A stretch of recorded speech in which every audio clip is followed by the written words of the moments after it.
Hi, I want to welcome you to the last video about matrix algebra, and we're going to start with a special case of system of simultaneous equations that we have not discussed thus far in detail. Look, this is going to be called homogeneous system of simultaneous equations. Okay, look, we already know that any system of simultaneous equations can be written in matrix notation in the following way, right? But we spent a lot of time discussing matrix A, the matrix of coefficients, but we didn't spend much time discussing vector D. We were actually implicitly assuming that this vector contains different numbers, but there is a special case. What if vector D is equal to 0? And remember, what do I mean by vector D is equal to 0 is that every element of vector D is equal to 0.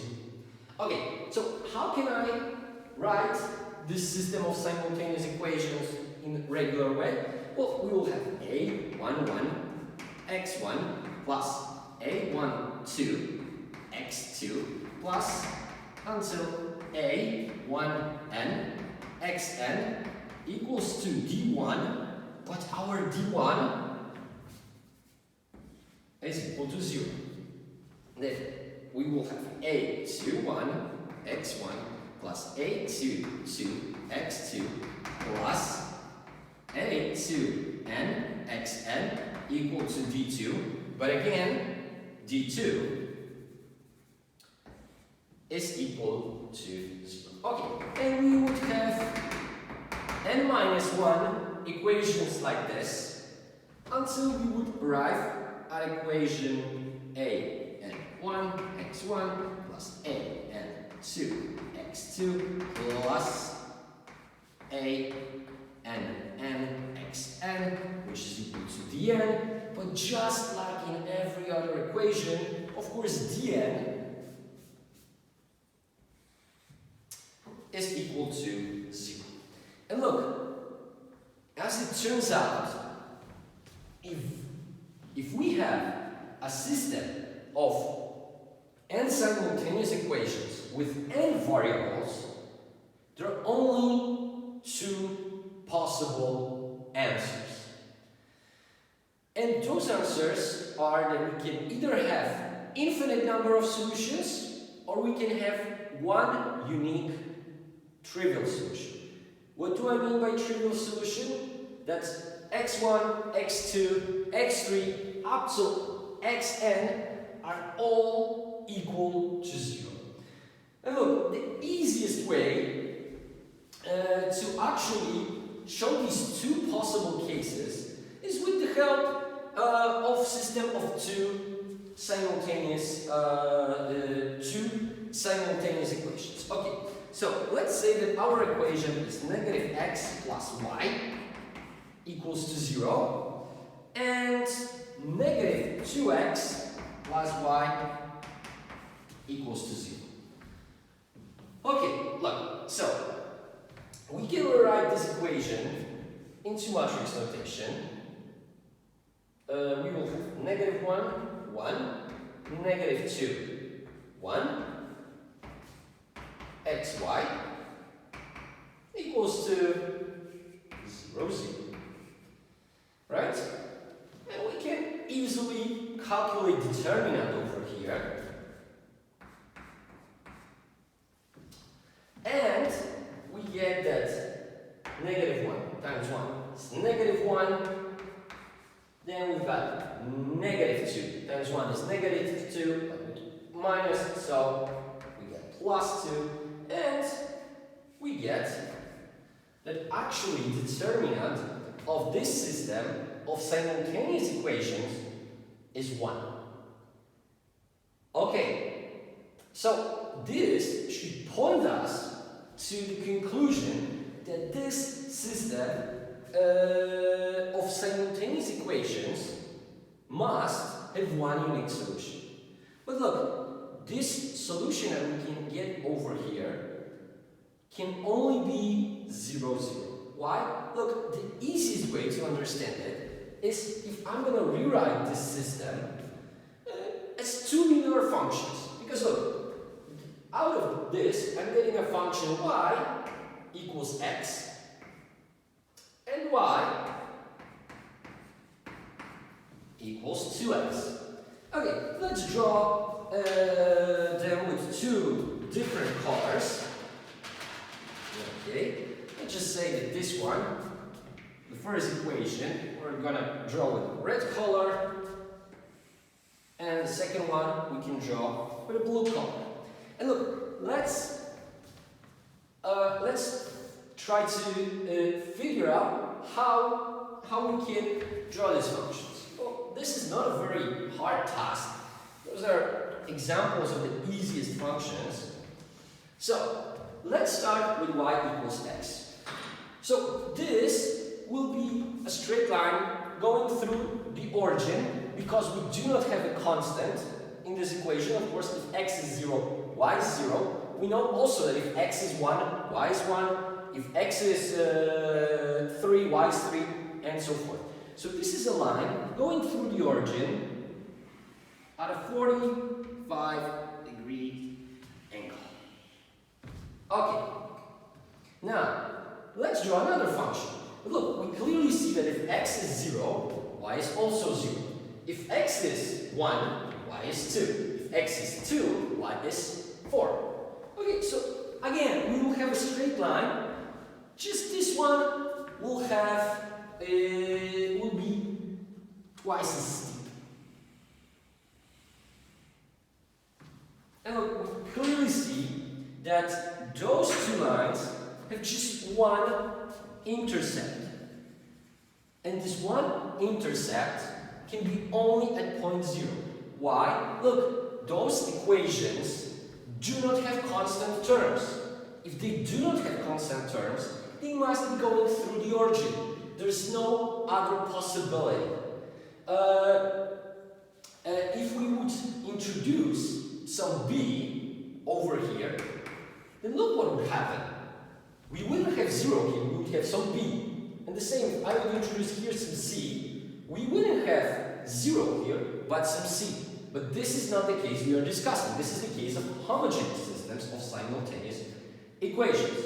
Okay, so this leads us to the first conclusion, that if system of homogeneous equations has a determinant different than 0, we will have one unique solution.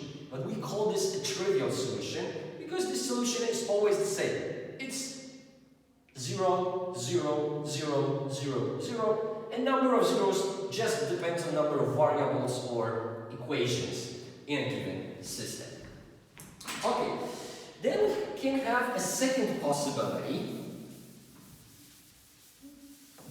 And this one we can also illustrate with a case of two simultaneous equations. Okay, so now let's say that our system is negative x plus y equals to 0 and negative 2x plus 2y is equal to 0 as well. Okay, look, let's start. I know you probably see right away where I'm going with this, but let's do it formally and let's start by putting the system of simultaneous equations into matrix notation. We get negative 1, 1, negative 2, 2, xy equals to 0, 0. Right? Okay, let's calculate the determinant right now.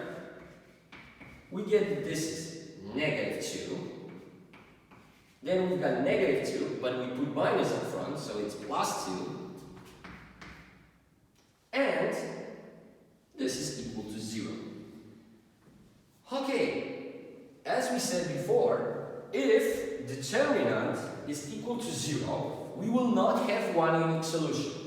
But this means that actually there are two possibilities within non-homogeneous systems.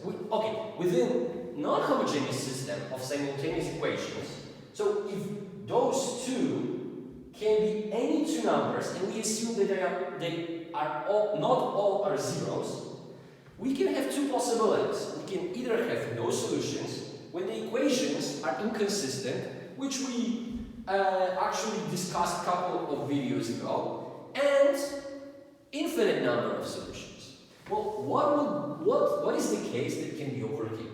Again, the easiest way to understand it is simply by rewriting those two equations in form of functions, right? So out of this, I'm getting a function y equals x, the same function we had previously. Okay, let's say we're going to draw this one with a red color. Okay, actually, the thing is, as you see, I don't even need to draw it. It's already here, because it's exactly the same function.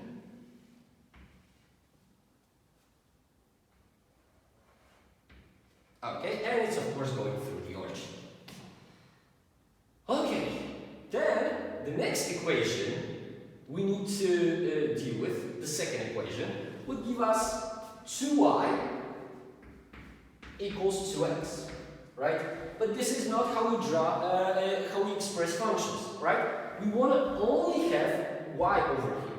To have y over here, all I need to do is to divide both sides by 2, and I'm getting that y is equal x. If I'm going to draw this equation, with no surprise, I would see that actually this equation is exactly the same as the previous one. In other words, in the Cartesian coordinate space, they occupy exactly the same locations, exactly the same sets of coordinates. So look, this is the case where two equations are dependent. Because look, I am showing you here a very easy case, but sometimes it is really hard, especially if you have more equations, to notice that the two equations are basically the same ones. But the principle stays the same. And look, if those two equations are occupying exactly the same space, what does it mean? It means that any number x and y, where x is equal to y in this particular case, can be a solution. So in this case, we will have infinite number of solutions. And of course, the important thing here is that the trivial solution, of course, is also one of those solutions. So what we get out of this is that if we have a homogeneous system of simultaneous equations, then we can have two possibilities. If the determinant is different than 0, we will have one unique solution, just like in non-homogeneous system, but this will be a trivial solution. 0, 0, 0, 0, 0, as we said, depending on number of equations and endogenous particles. Then, the second possibility is that a determinant A must be equal to 0. In this case, we will have infinite number of solutions, including a trivial one. Okay, so look, now with all this knowledge that we've obtained about systems of simultaneous equations and matrix algebra, we can actually provide a classification of all possible systems of linear equations. Okay, and look, so here we are talking, well, maybe here we are talking about the equation in the form A x D. Okay. Now, here, as you see, we've got two main dimensions, because what interests us is what is the value of determinant A and what is inside the vector D. Okay, and look, here we will have two classifications.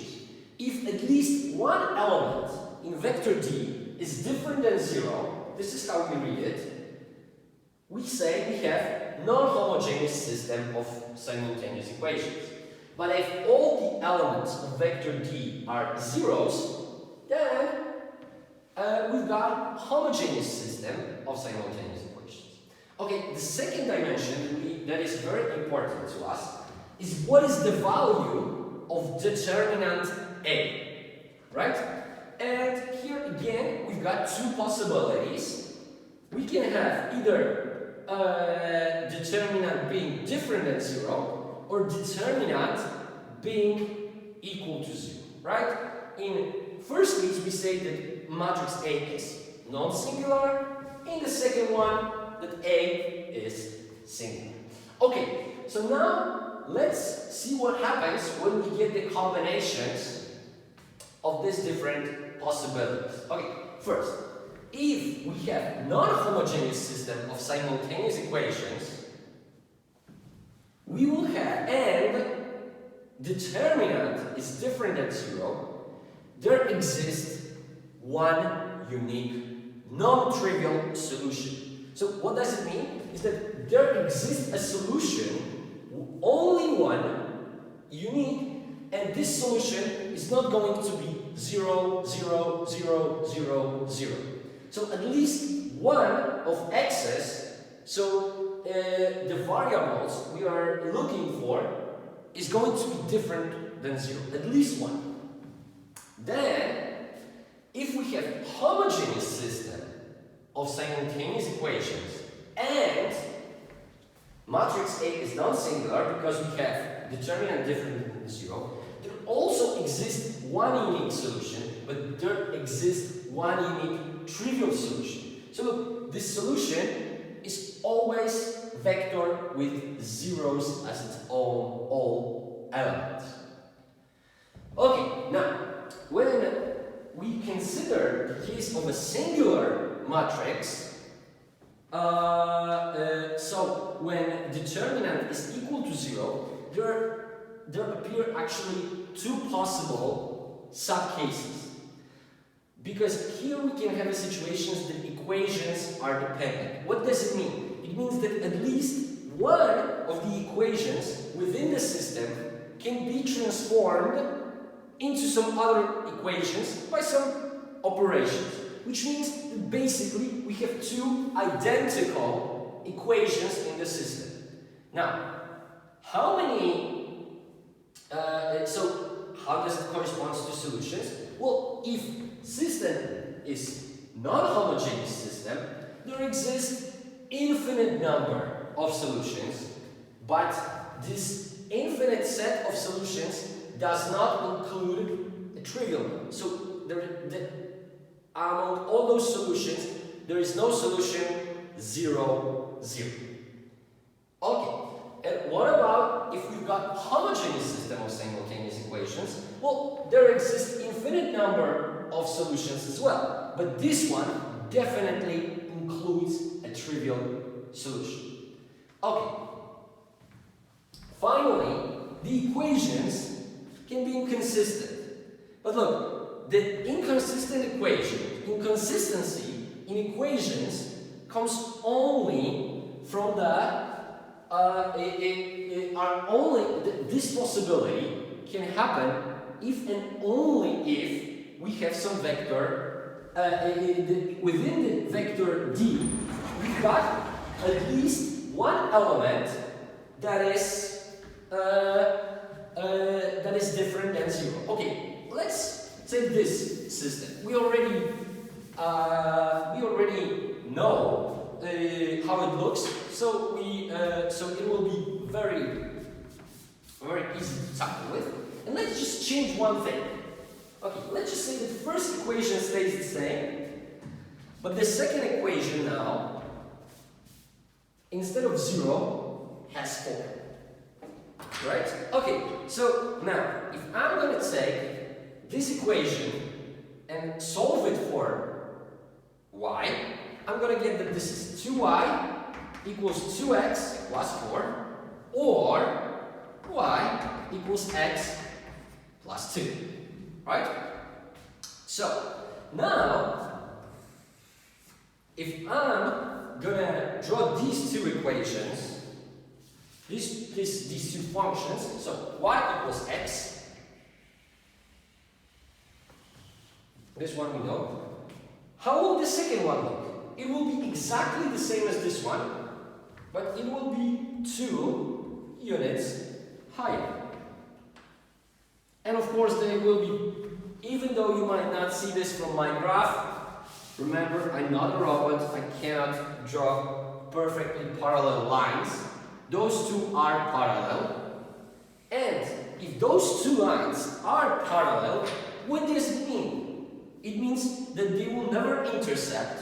If they never intersect, it means we have no solutions. And this is the situation that you have this that is described over here. So if equations are inconsistent, so on one hand, a determinant is singular, but we have different d's, different elements in vector d, then no solution exists. And finally, the last case of homogeneous system